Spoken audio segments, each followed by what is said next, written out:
नमस्कार, आप देख रहे हैं न्यूज़ बसेरा। मैं सरोज कुमार अपने चैनल के माध्यम से सामने एक बार फिर उपस्थित हूँ। जैसा कि आप सभी को पता होगा, पिछले कुछ दिनों में बाबा धीरेन्द्र नाथ शास्त्री बिहार के दौरे पे आए हुए थे, जिससे कि बिहार की राजनीति में काफ़ी उथल पुथल का दौर रहा है। इस विषय पर बात करने के लिए हमारे साथ कुछ पचभिंडा गांव के कुछ ग्रामीण मौजूद हैं, जिनसे हम लोग इस विषय पर चर्चा करेंगे। पहला प्रश्न यही रहेगा कि क्या बाबा धीरेन्द्र नाथ शास्त्री को बुलाना भाजपा की एक राजनीतिक चाल हो सकती है क्या? सबसे पहले तो हम अपनी ओर से आपके सभी दर्शकों को हार्दिक बधाई देना चाहते हैं। अब रह गई आपका जो सवाल है, तो भाजपा ने अपनी एक रणनीति तैयार की थी कि हम कुछ वैसे बाबाओं को बिहार के अंदर बुला करके अपने राजनीति को चमकाएं।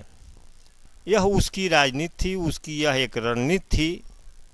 चूँकि इसलिए कि भाजपा बिहार से अपने राजनीतिक जमीन को बहुत तेज़ी से खोते जा रहा है।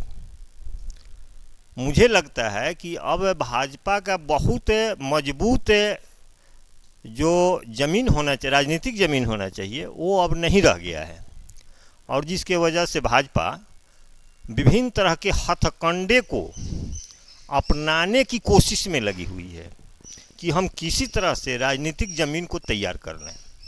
अब रही धीरेन्द्र शास्त्री की बात, तो देखिए, किसी धीरेन्द्र शास्त्री या किसी आसाराम बापू या किसी धार्मिक के प्रवचनकर्ता के माध्यम से राजनीतिक ज़मीन नहीं तैयार हो पाता है। राजनीतिक ज़मीन को तैयार करने के लिए राजनीति की ज़रूरत होती है। धार्मिक जो विचारधारा है, उस धार्मिक विचारधारा के आधार पर आप थोड़े समय के लिए किसी को प्रभावित कर सकते हैं, लेकिन अस्थायी रूप से राजनीतिक तौर तरीके से आप बाबाओं के माध्यम से राजनीतिक प्रभाव जमीन पर नहीं छोड़ सकते हैं।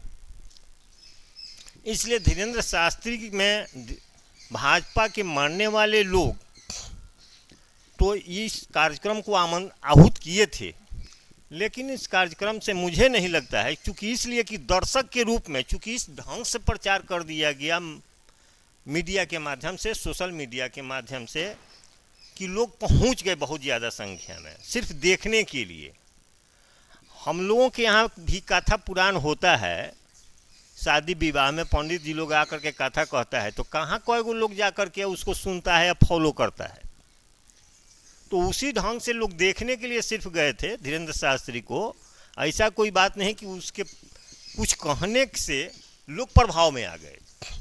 तो देखिए, सबसे बड़ी चीज़ तो ये है कि जब हमारा देश आज़ाद हुआ था, उस समय संविधान हिंदू राष्ट्र बनाने की इजाज़त नहीं देता है। यहाँ सर्वधर्म समभाव की बात करता है हमारा संविधान। इसलिए हिंदू राष्ट्र बनाना, धीरेन्द्र शास्त्री क्या वैसे कितने शास्त्री आएंगे, लेकिन उन लोगों के बस की चीज़ नहीं है। ये ढकोसला है, सिर्फ यह लोगों को एक छलावे में लाने की एक साजिश है। लोगों को कूपमंडूक बना करके रखने की भाजपा की यह एक साजिश है।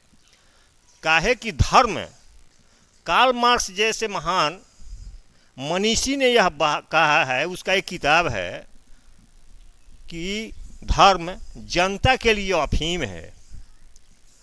तो बताइए, इतने बड़े बड़े लोग धर्म को, हमारे हिंदुस्तान के कुछ दार्शनिक लोग भी धर्म को किस रूप में पेश किए हैं। आप जानते हैं कि धर्म को अफीम के रूप में, चूँकि धर्म एक ऐसा अफीम है कि जिसको खिला देने के बाद, पिला देने के बाद लोग मतवाला हो जाता है। और उसी का एक रूप देखने के लिए बाबरी मस्जिद ध्वंस के समय मिला था हम लोगों को 1992 में, 6 दिसंबर 1992 को। तो वह एक अफीम है, धर्म एक अफीम है। आज तक हम पूछते हैं आपसे कि क्या धर्म के माध्यम से आप चंद्रमा पर जा सकते हैं, मंगल ग्रह पर जा सकते हैं, एक सुई भी बना सकते हैं? अगर ऐसी बात होती तो सारे धार्मिक लोग सभी बड़े बड़े योजनाओं को अपने नाम करके अब तक चंद्रमा पर चले गए होते। तो इस तरह से देखिए, धर्म के आधार पर कुछ नहीं होता है। कहीं भी विज्ञान है, चाहे पुराने ज़माने की बात हो या नए ज़माने की बात हो, आज का बात हो या कभी का बात हो, विज्ञान के आधार पर ही हमारा समाज विकसित हुआ है, विकास करेगा।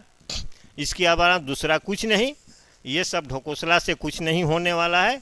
बाबा धीरेंद्र शास्त्री चाहे कौनो शास्त्री आवे, उससे कुछ न बनता है न बिगड़ता है। राजनीतिक ज़मीन जो तैयार है राजद और जदयू के पक्ष में या दूसरे वामपंथी दलों के सहयोग से जो गठबंधन तैयार हो रहा है, न सिर्फ बिहार की मैं बात बोल रहा हूँ, बल्कि पूरे हिंदुस्तान की मैं बात कर रहा हूँ कि अब नरेंद्र मोदी का जो जलवा था, वह जलवा भी अब आराम से समाप्त होते जा रहा है। इसका भी मूल्यांकन आप लोगों को करना होगा। चूँकि देख लीजिएगा आप कर्नाटक के चुनाव को, कि कर्नाटक के चुनाव में किसी भी देश का प्रधानमंत्री आज तक रोड शो नहीं किया था, और नरेंद्र मोदी जैसे प्रधानमंत्री को रोड शो भी कर्नाटक में करना पड़ गया 10 किलोमीटर का। इससे आपको अंदाज़ा नहीं लगता है कि ये लोग कितना उग्र हैं सत्ता को हासिल करने के लिए। चाहे जिस रूप में हो, हमें सत्ता चाहिए। सत्ता करके क्या कीजिएगा? सत्ता लेकर क्या कीजिएगा? महंगाई अपने चरम पर है, शिक्षा में बहुत ज़्यादा भ्रष्टाचार है। जिस तरफ देखिएगा, ध्यान दीजिएगा, कहीं भी आम जन को कोई किसी तरह का कोई राहत नहीं है। तो बताइए कि सत्ता में जाकर ही क्या कीजिएगा? कर्नाटक का चुनाव आप बहुत आराम से हार गए। कोई बहुत बड़ा वहाँ विपक्ष कोई बहुत बड़ा एजेंडा लेकर के नहीं गया था। तो वहाँ आप गाली गिनवाने के लिए गए थे, लेकिन जनता के दुख और सुख की बात आपने कभी नहीं किया। आप अपनी बात सिर्फ किए, जनता के गाली को नहीं देखे कि जनता कितनी गालियां खा रही है, रोटी के लिए लोग कितने मर रहे हैं, रोटी के एक एक रोटी के लिए कितने लोग संघर्ष कर रहे हैं।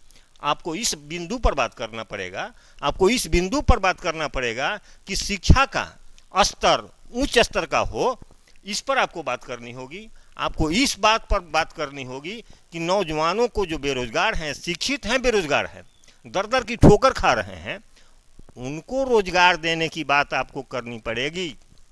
और सरकार की जो योजनाएं हैं, वह बंदरबाट जो हो जा रहा है चारों तरफ, उसका बंदरबाट न होकर के धरती पर, धरातल पर उतारना होगा।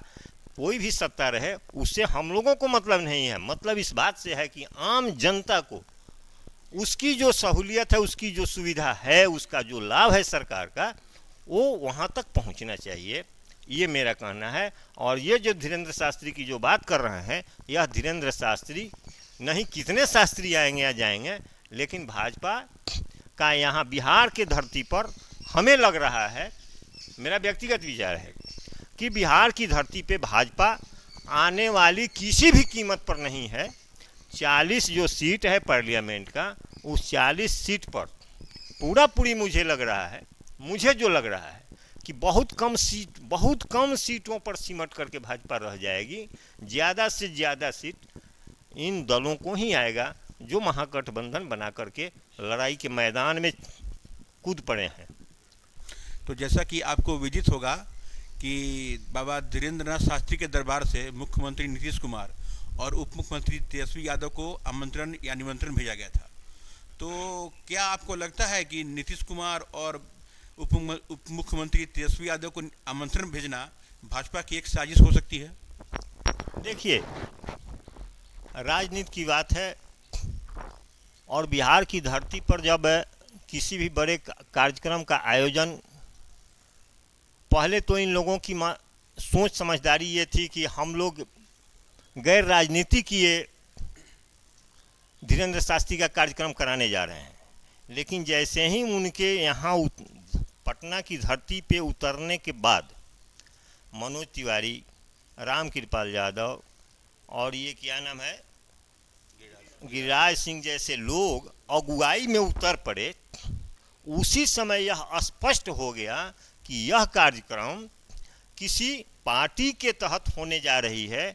या बिहार की धरती पर निष्पक्ष भाव से किसी धर्माचार्य का ये कार्यक्रम नहीं होने जा रहा है।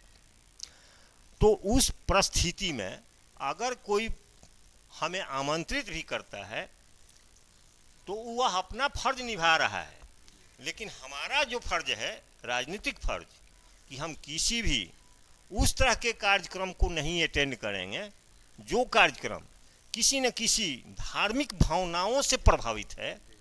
तो इस स्तर पर जब नीतीश कुमार जी, माननीय मुख्यमंत्री बिहार के, और माननीय उप मुख्यमंत्री तेजस्वी जी के पास आमंत्रण गया और इन लोगों ने जो उस कार्यक्रम में शिरकत नहीं गए, यह हमारे समझदारी से संविधान का, बिहार के सभी लोग, जनता के मनोभावनाओं का ये इन लोगों ने बहुत बड़ा सम्मान किया है नहीं जा करके। काहे कि किसी भी धार्मिक, और वह भी किसी खास राजनीति से प्रेरित हो, वैसे कार्यक्रम में किसी राज्य का मुख्यमंत्री जाए तो मेरे समझदारी से ये राजनीतिक सोच जो है अच्छा नहीं कहा जाएगा। और नहीं गए ये लोग तो हमारी समझदारी से बहुत अच्छा इन लोगों ने फैसला लिया है। हम इन लोगों के फैसला का मैंने तहे दिल से स्वागत करते हैं। और अभी हमारे साथ पचविंडा ग्राम के एक उत्साही युवा श्री रवि कुमार भी हमारे साथ हैं। आइए उनसे भी कुछ राय हम लोग जानते हैं। तो रवि जी, हमारे कार्यक्रम में आपको स्वागत है। तो आपसे हम जानना चाहेंगे कि बाबा धीरेन्द्र शास्त्री जो बिहार दौरे पे आए, तो आपको क्या लगता है कि उनके आगमन से किस राजनीतिक दल को फायदा हो सकता है?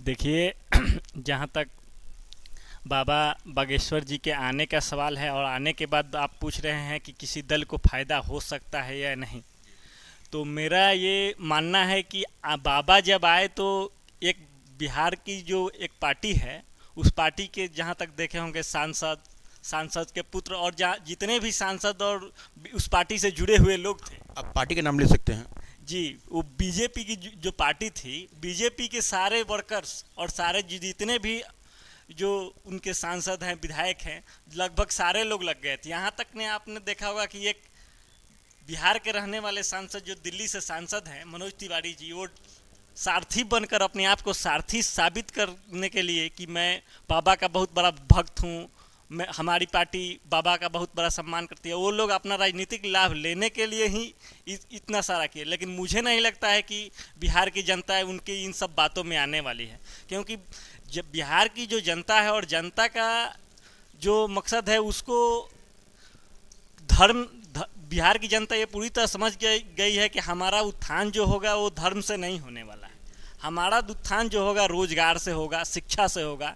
तो ये लोग रोजगार और शिक्षा के अलावा महंगाई पे इस सब पे ये लोग बात नहीं करके यही बाबा, और देखते होंगे इस बहुत सारा ये लोग प्रोपेगेंडा चलाते हैं। इससे वो लोग मोटिवेट करके 2024 के इलेक्शन में इसको ले, इस सब चीज़ों पर बात ना हो, और इसी के लिए इन लोग किए थे। तो मुझे नहीं लगता है कि बिहार की जनता इन लोगों के झांसे में आने वाली है। मुझे नहीं लगता है कि उनको फ़ायदा होने वाली।